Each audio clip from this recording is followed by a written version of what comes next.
Good morning, Michael. Here's your machine. This is the Breville Oracle model BES980 in brushed stainless steel. This is like I told you, it's essentially a brand new machine with some scratches.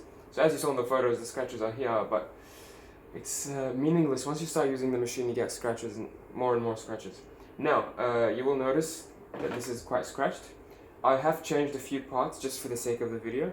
So I've removed the new drip tray, the new port filter, the new bean hopper and the new water tank for this video. Didn't want to soil those and make them wet just to record the video. So I'm using the parts of a used Oracle just so that we can maintain the cleanliness, shall we say, of the parts of the machine. So the drip tray, water filter, bean hopper and water tank. Yeah, so the machine is ready. It's at 93 degrees temperature now. I'm not sure if you can see it on the screen. Maybe not. But essentially, the machine is a dual boiler. It will take about 5 minutes to reach temperature. You can let the machine set the machine on a timer or like a clock so that it wakes up when you wake up. So, for example, my machine here, I set it up to 6:30 a.m. So every time at 6:45 when I wake up, it's ready to go. You can do the same with the Oracle.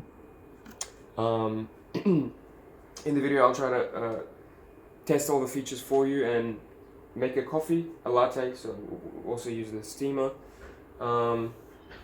Right, so I'll tell you how I like to do my coffees on the Brevilles. I like to begin with a blank shot, always. So a blank shot is just a shot of hot water without any coffee, just to warm things up. So when you turn on the machine, let's say you wait 5 minutes or the machine wakes up on its own, and when it's at 93 degrees, that means the boiler is at 93 degrees and the steam is ready to go. But it doesn't mean that every component of the process is hot. So your cups could be cold, your portafilter could be not really hot enough, although the machine does have a heated group head. So if you let the machine sit for, let's say, another 5 or 10 minutes after it reaches temperature, then everything will probably be warm enough or hot enough to make a coffee. You can even store your cups on top there.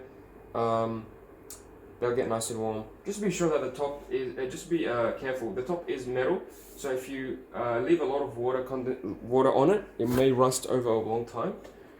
So you can have maybe a like a washcloth, or what do you call it, a kitchen cloth, or a napkin, just to absorb any moisture coming off the cups if you've recently washed them. But yeah, so warming up the cups and leaving the machine on for, let's say, 20 minutes tops should be good to ensure you're getting a hot espresso.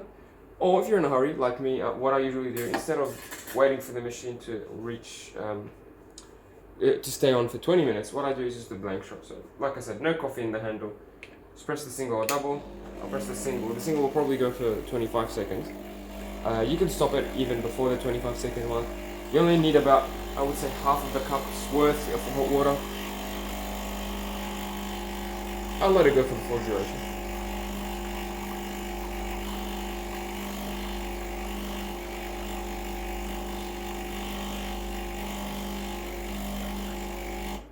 "25 seconds for the single, 30 seconds for the double." That's the default. Right. So we've done that, we've warmed up the machine, we've warmed up the portafilter, everything is piping hot now.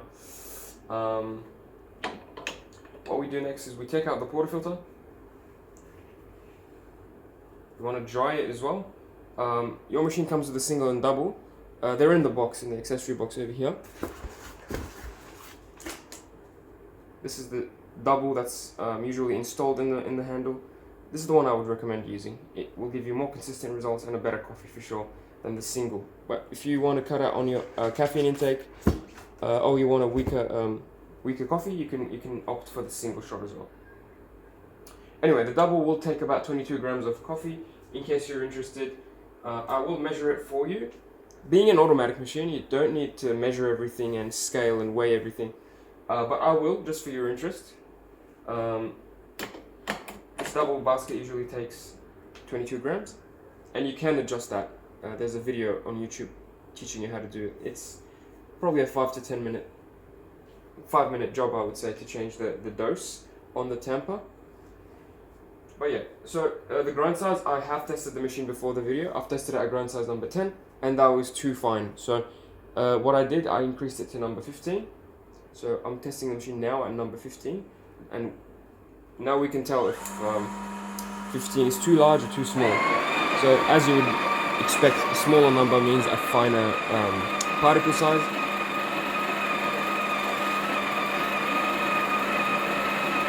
And a larger number means a coarser particle size. So a finer coffee will probably give a higher pressure and a slower pour. In my case, it was too slow to the point where I was barely getting any coffee. So the fix for that is to increase the grind size. So I went from 10 to 15, and now it's on 15. The only way to know if it's the correct grind size is to test it with your own beans. So I'm testing the machine now with the beans that I'm using, the Lavazza Rossa. Not the best beans in the world, but I think they're good enough for testing coffee machines, and because I do a lot of videos on testing coffee machines. So they're not the most expensive. I think that's good for me. Yeah, 21 and a half. So as you see, the machine will distribute the coffee. It will dose exactly the same, or approximately the same. It'll depend on your grind size. But yeah, it's very consistent. You don't have to touch it. The only thing you might want to do is, if there's any coffee around here, around the rim, you want to clean that so that it doesn't, it makes contact with the rubber seal when you lock it in. And yeah, so as you see, it's nice and level. Lock it in, put it around in the center position. Being a fresh machine and a fresh group head rubber seal, you don't have to force it all the way to create pressure on that seal. So only about halfway, around the 6 o'clock position, should be more than good enough. Right, I'm going to empty my hot water from the cup. At this stage, you can add some sugar, syrups, flavors, whatever you prefer, sweetener. In my case, I like to add sugar, so let me just look for the sugar here. There we go. And I like to add a bit of hot water, a touch of hot water. So you can use a hot water tap for that.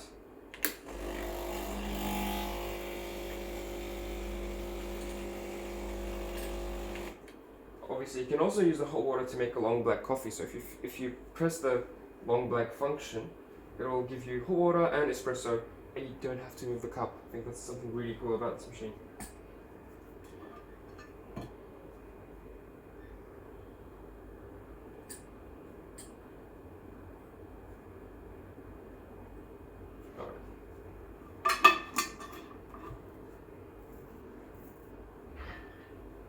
Cool. Just mix up my sugar, won't take long. And reset my cup. So I'm going to reset the cup so that we can measure the output as well. A good recipe for espresso is a 2-to-1 ratio, meaning for every gram of ground coffee you have, you want to get 2 grams of espresso out. So we put in 18, we put in 21, we want to get about 42 grams of espresso out of the handle into the cup. So 40 to 45 would be good enough for me. It doesn't have to be exact. The whole thing doesn't have to be precise, as long as it tastes good. To be honest, sometimes people focus too much on the numbers. It's not a science. It's an art, I would say. I'll press the double. And being a dual boiler machine, you can obviously steam the milk at the same time as you can brew the coffee. But just for the sake of the video, I want to do it separately so that I can focus on what's happening. So as we see, the pour is nice and smooth. It's symmetrical out of both sides. If you can see that, it's at a good rate, I would say. We're nearing 30 seconds now, and we have a couple centimeters off the bottom, and that's a shot. That's 30 seconds for the double shot. I think that's it. I think the machine is set there. I won't fiddle with it too much because, again, it depends on what beans you're using. And it also depends on the age of the beans. So if I were to use this coffee in a week's time, the coffee will probably be a bit more sour, a bit quicker, a bit more coffee in the cup. Because after a week, these beans would have aged and lost their gases, and that means lesser resistance on the pump.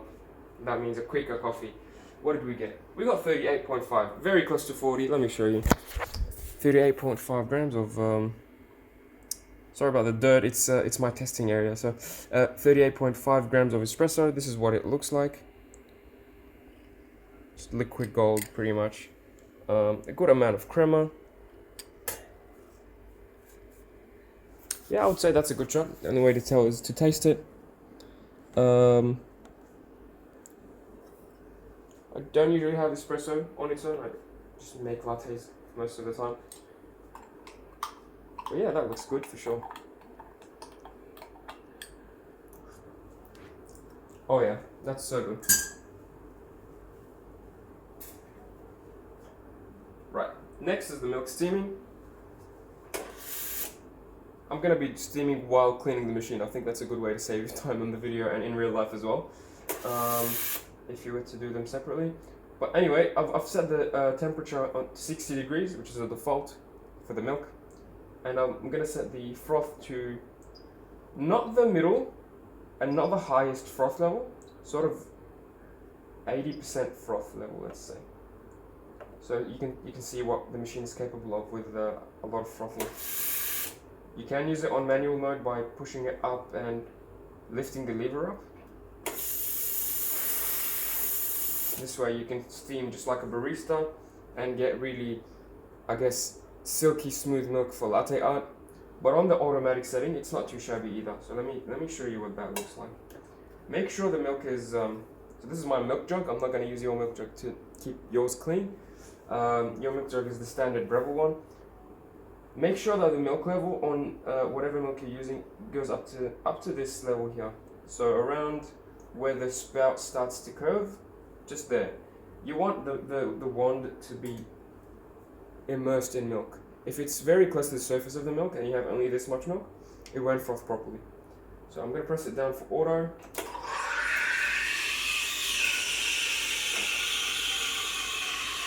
And to clean the machine, I'm just going to knock off the coffee into the nut box.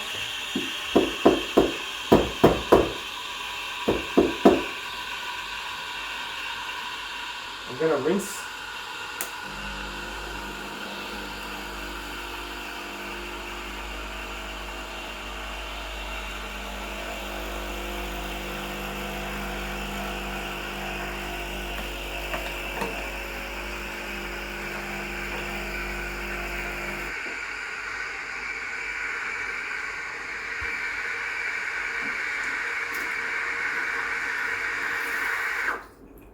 The machine will stop at the desired temperature. You want to take it out soon so that the milk doesn't separate. And it's good to have a cloth handy with you,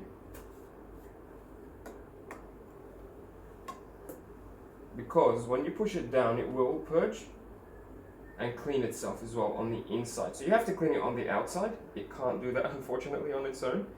Clean it on the outside with a wet cloth. Make sure to get the bottom part as well, because the bottom part is often neglected. And then once you push it down, it will purge.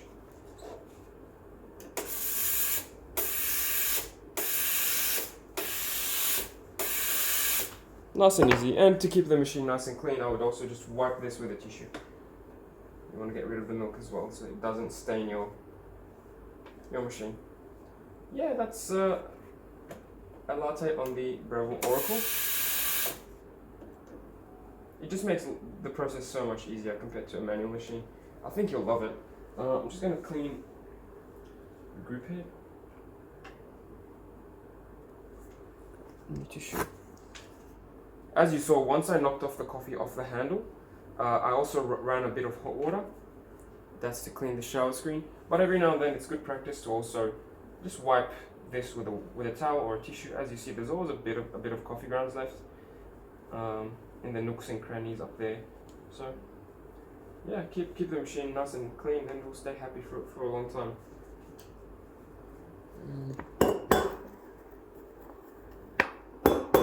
I'm not gonna let the milk sit out for too long. I've got a bit of froth. Knock it on the counter to break any air bubbles. So you want to knock the jug on the counter to break any air bubbles in the milk. and then swirl it around just to mix it up.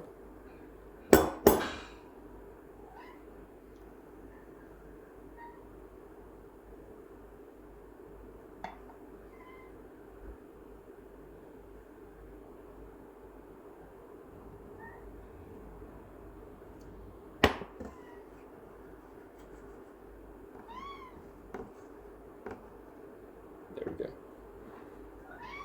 So I didn't really get a design out of this latte pour.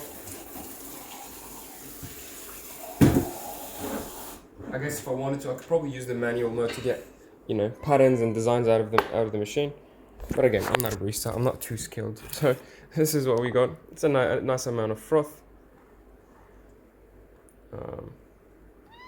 I know all that matters is the taste. So I'm definitely looking forward to having this coffee. Yeah, I guess it's the machine that does it all. I'm sure you'll love it. If you have any questions or concerns, please don't hesitate in contacting me. Yeah, I'm sure you're excited for the machine. And yeah, enjoy.